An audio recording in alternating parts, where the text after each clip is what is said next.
And now we're going to show you what Project 01 really is. Man, we really put a lot of careful thought into this. We spent a considerable amount of time thinking about what would truly be a dream for us and the ultimate project on this platform, which, man, had to be. So here is the project already done by Pitnini, right? Hey guys, how's it going?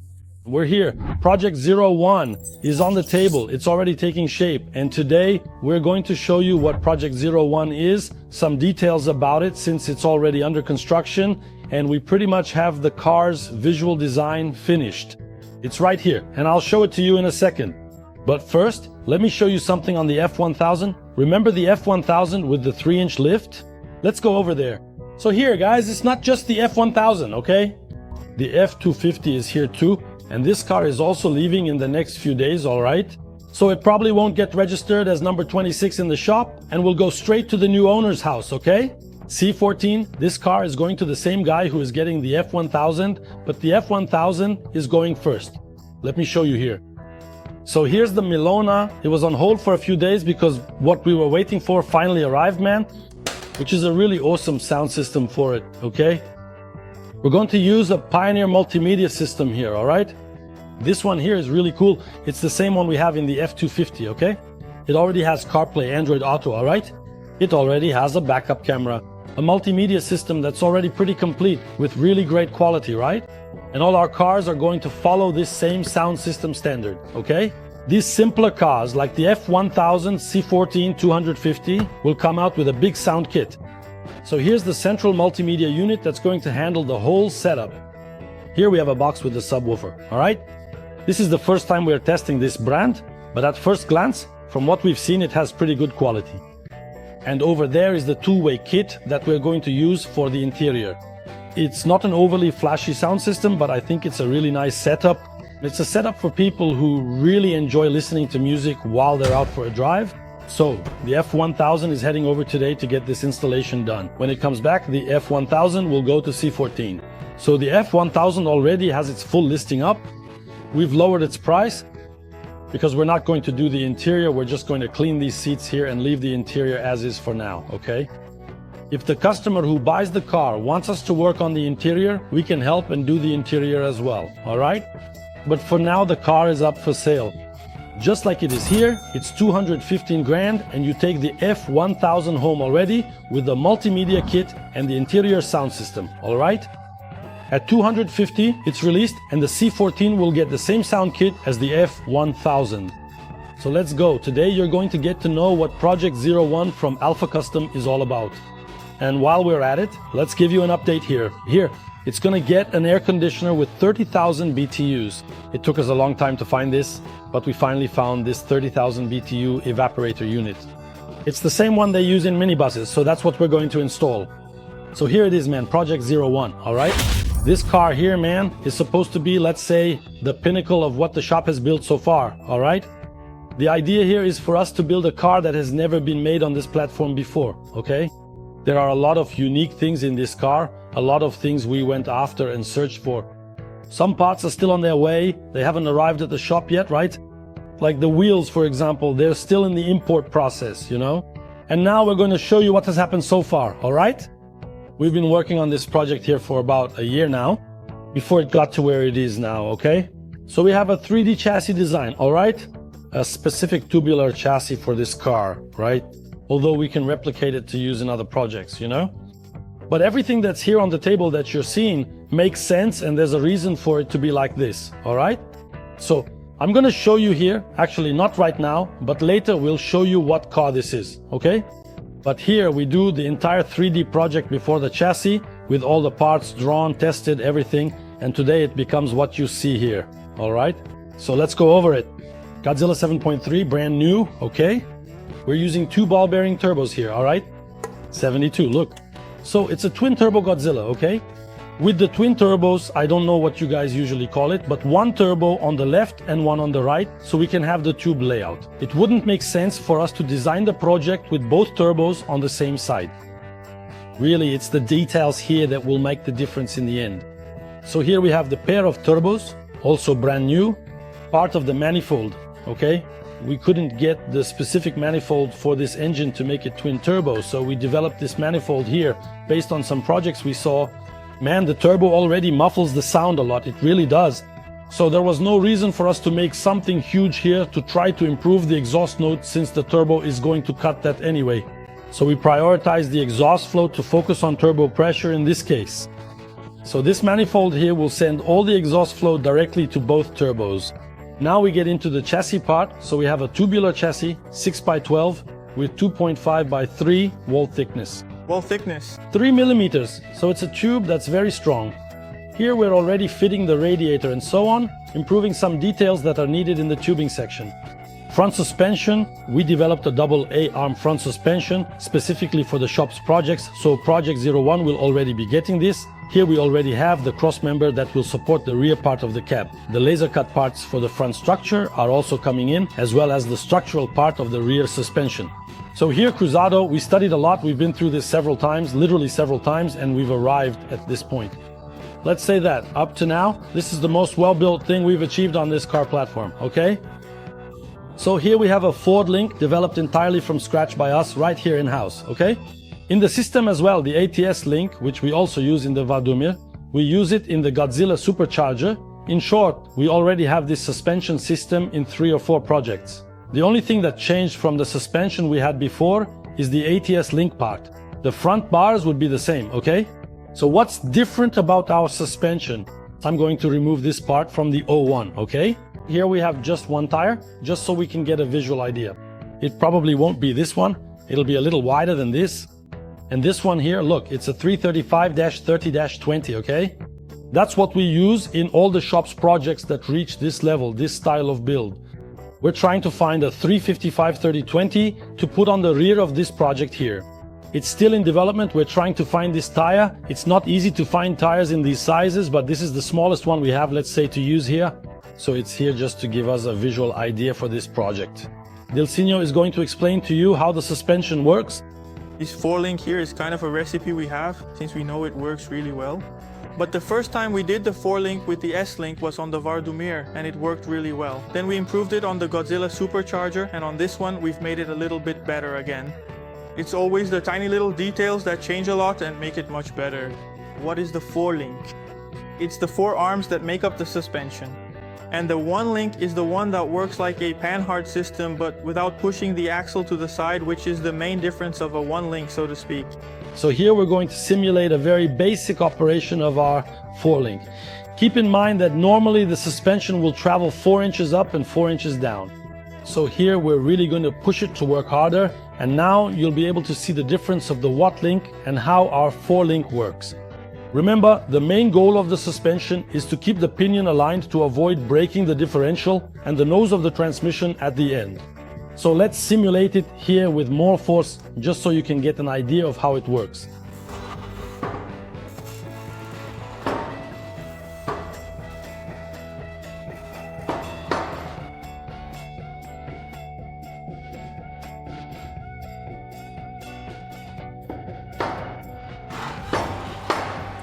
And all with the adjustments we always make.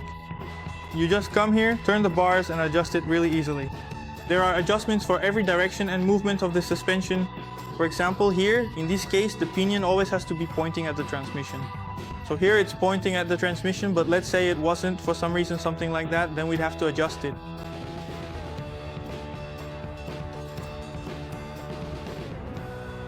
And that's exactly how it is. You come here, loosen the door, and with your hand, you make the suspension adjustment.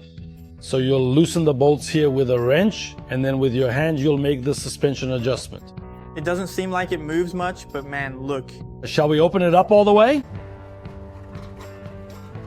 And also notice that even as we adjust here, all of this keeps the axle aligned.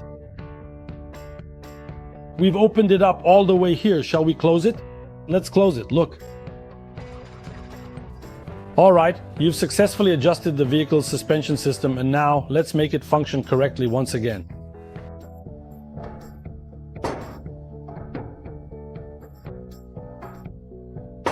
One of the details about this type of suspension is, let's say we want to move the axle to one side of the car, right?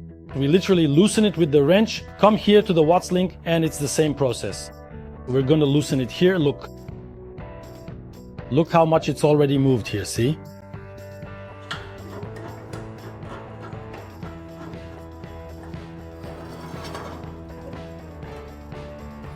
So man, we were one of the first around here to use the AT-Link in regular projects. So for example, we did an FCN with the 302 and then we installed the 4-link, right? People used to say, oh, the 4-link is too stiff. There's no way a leaf spring setup could be better than this, right? There's just no way. Well, maybe. Or you're going to use it for hauling leaf spring. You're going to use the car for cruising, for racing, for whatever, man. 4-link, okay? Today, with technology, we're able to do it. We have a really good coilover supplier, which is the system that absorbs all the impact and allows for adjustments in the coilover's height, up and down, okay? So that really makes all the difference. There's no point in going on Mercado Libre, grabbing a motorcycle coilover, putting it here and expecting the same results, okay? So really in the shop's projects today, every detail is what makes things work the way they're supposed to. From the coilover, to the bolts, to the left and right threads here. That's why we're able to have such easy adjustment, okay? There's a left-hand thread and a right-hand thread. With the first 4-link, we didn't have access to a left-hand thread. So you had to take the bolt out here, remove the arm, adjust it, and put it back. With this system here, you can adjust it just by turning the bar by hand, because we have both left and right threads, and that lets you shorten or lengthen the bar. The process is continuous improvement. We're always going to be making things better, just like Dilcinho mentioned. We make improvements to the entire suspension. Were there improvements from the first version to now? Were there? Small ones? Small, very small. Some details were just visual, like the Watts link bracket, a weld, where we chose a better spot to make the weld. In the process, we changed the position of some parts, moved them around, just some small details. The corner so the weld would hold better, and it's a suspension that, with all the adjustments it has and the number of coilovers, we can do exactly what Marco mentioned. It's a car you can use for daily driving, but it's also a car that, man, you just grab a wrench and with your hands you adjust it to get a good run out of it, you know? It's a car that can handle both a hard pull and a super relaxed drive, and this same Ford Link suspension system here, you can use it on a lifted car. So like, if I want to build, I don't know, any tall 4x4, you can use this system here on a tall vehicle. So you'll just change the Watts link adjustment, lower this suspension, and keep the drive shaft aligned there. So its operation, you can basically use it on tall cars, low cars, air suspension, you can use it for everything. Because of the adjustments it has here. What might change is the length of these bars here. If I want to make a taller car, the bar will come a little more forward. If it's a lower car, maybe the top or bottom part will change anyway. That's why each project has a different operation and a different system. The suspension kit is the same. The distance of the bars will change, the angle of the bars can change, but that's basically it. One detail that will also change is the Watt link bracket on the chassis, which is this part here. This part already has a pre-adjustment in the car's construction for the height it will run at. So we'll be able to adjust the Watt link according to the ride height the car will have from now on. Another thing here is that we're going to use the forged axle stub with a 290mm disc brake and also add electronic brake actuation on the 01. So to finish off the rear suspension and the rear part of the chassis, we made a nice compartment here to fit a tank with a good capacity.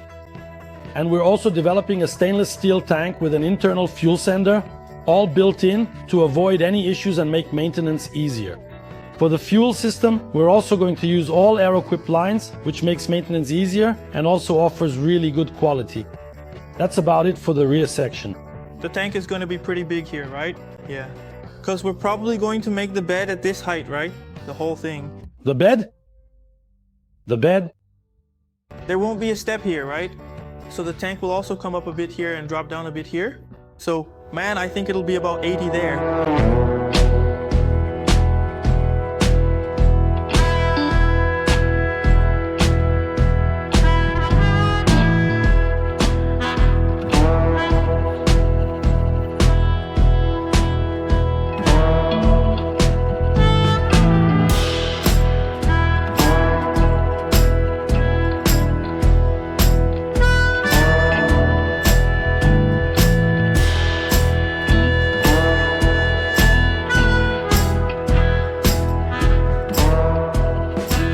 Here on the front suspension then, we'll have our double A-arm with the same shock absorber we're using in the rear, but with a slightly different spring rate. We're going to use a 6-piston brake caliper with a 370mm disc. 370. 300 and I think... It's 376, it's kind of an odd number. So 376mm with power steering. I think that's basically it for the chassis part. A chassis we designed to be very sturdy and to let the suspension do its job. We still need to make the engine and transmission mounts and assemble this front section, so the rear is done. And now we move on to the front, which is a bit more detailed. The assembly, cutting and structural work on the front end is a little more delicate than the rear. So now we move on to the front section, finish it up. And then in this project, we're also going to do a 3-inch exhaust all the way to the rear. What we tried to do here was keep the engine bay as clean as possible, which is why we simplified the exhaust system. So we have the headers here, and now the exhaust will come out from here along with this one in the same line, and will go down the outside of the chassis. Then the X-pipe will be installed, and it will go to the rear section. This is going to be the exhaust for the O1. Here's a cool detail. Now we're going to show you what Project 01 really is. Man, we really put a lot of thought into this. We spent a long time thinking about what would be a dream for us and the ultimate project on this platform, which honestly had to be an F100, right? So here's the project already done by Pitnini, right? You can see here the 2 turbochargers, the grille area, and later we'll explain to you what other unique details this car has. In the construction phase, including the bodywork.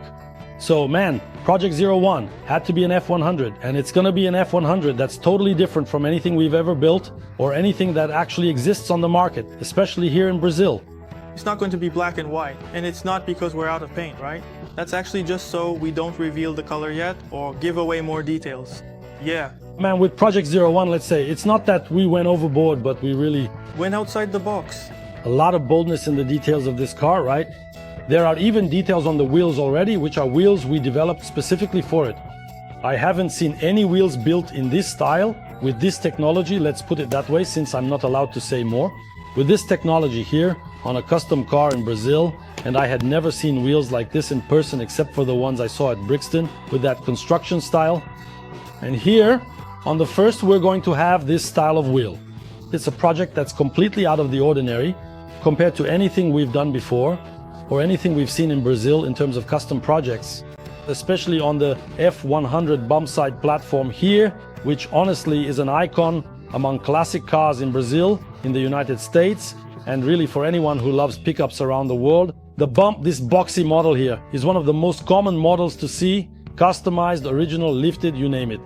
The chassis is something we've been designing for quite a while now, and the front suspension is also something we've been working on for a long time. And actually, it's going to be one of the last things to be finished on the chassis because it's something that's completely new as well. So we're going to build a completely new front suspension from scratch ourselves here. So it's something you have to work on while making sure it makes sense and is functional as well, just like the rear suspension. So that also takes a lot of time. Today it's very easy for us to do because we've been doing this for quite a while. So for the front, we're now in the process of making something functional and sensible, just like the rear. One of the details I forgot to mention here about the engine part, okay? We're going to use an intercooler on it, right? And we're also developing the intake here, the intake manifold for this car. It will be billet and made with other materials that you'll understand later on. We're also going to replace the valve cover. We won't use these original ones here. We'll put in ones that match the manifold and in short, the rest of the project. Honestly, man, this kind of project is what the shop is going to start doing from now on, okay? We're actually going to make a specific exclusive video about this to share with you all. But those who know a bit, who've been following the shop for a long time, already know what the change is and already know what happened and what's happening with the Soul Custom, okay? But with this kind of project, everything has a reason. Every little detail matters. Everything has its right place, the right time, the right type of material. The reason why one part is machined one way and another is machined differently, because the car really needs the details of the front bumper to match those of the rear bumper. The color on this car is also very exclusive. There isn't a single car assembled in Brazil today with this color, okay? It's something that's really different. This is Project 01 from South Custo. FC is a 72 Godzilla biturbo. Man, in the next video we'll tell the rest because the parts are arriving. So That's project 01.